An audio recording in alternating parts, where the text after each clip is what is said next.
Hi, ಎಲ್ರಿಗೂ ನಮಸ್ಕಾರ. ಹೊಸ ವರ್ಷ ಶುಭಾಶಯ. ಭಯ ಆಗುತ್ತೆ, ಯಾಕೆ ಮಾತಾಡ್ಬೇಕಾದ್ರೆ ಸ್ವಲ್ಪ ಎಮೋಷನ್ ಆಗ್ಬಿಡ್ತೀನಿ ಅಂತ. ಯಾಕಂದರೆ ಓಡ್ಬೇಕಾದ್ರೆ ಸ್ವಲ್ಪ ಎಮೋಷನ್ ಆಗಿದೆ. ಭಯ ಅನ್ನೋದು ಇದೇ ಇರುತ್ತೆ ಮನುಷ್ಯನಿಗೆ. ಬಟ್ ಆ ಭಯ ನೀಗ್ಸಕ್ಕಂತಾನೆ ಕೆಲವರು ಅಭಿಮಾನಿ ದೇವರುಗಳಿರ್ತಾರೆ, ಕೆಲವರು ಕೋ ಆರ್ಟಿಸ್ಟ್ಗಳಿರ್ತಾರೆ, ಕೆಲವರು ಫ್ರೆಂಡ್ಸ್ಗಳಿರ್ತಾರೆ, ಸಂಬಂಧಿಕರಿರ್ತಾರೆ. ಮೋರ್ ದೆನ್ ದಟ್ ಎಲ್ಲ ಒಂದು ಸ್ಟ್ರಾಂಗ್ ಹೆಡ್ ಪೀಪಲ್, ಡಾಕ್ಟರ್ಸ್ಗಳಿರ್ತಾರೆ.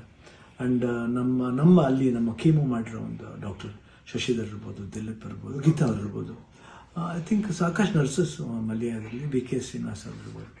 ಪ್ರತಿಯೊಬ್ಬರು ನಾನು ನೋಡ್ಕೊಂಡಿದ್ದ ರೀತಿ ಇರ್ಬೋದು, ಒಂದು ಅವಾಗ ಸ್ವಲ್ಪ ಆರಾಮಾಗಿರ್ತಿದ್ದೆ.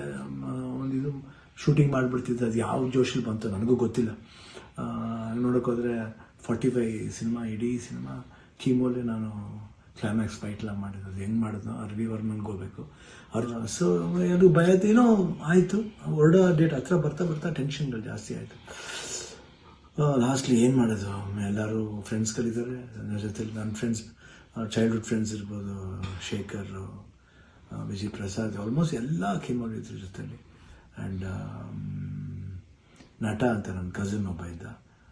ಅಫ್ಕೋರ್ಸ್ ಗೀತಾ ಯಾವಾಗಲೂ ಜೀವನದಲ್ಲಿ ಶಿವಣ್ಣ ಇದ್ದರೆ ಗೀತಾ ಇದ್ದರೆ ಶಿವಣ್ಣ ಇಲ್ಲವೇ ಇಲ್ಲ. ಯಾಕಂದರೆ ಒಂದು ಸಪೋರ್ಟ್ ಯಾವತ್ತೂ ನನಗೆ ಬೇರೆ ಯಾರ ಕೈಲಿ ಸಿಗುತ್ತೋ ಗೊತ್ತಿಲ್ಲ.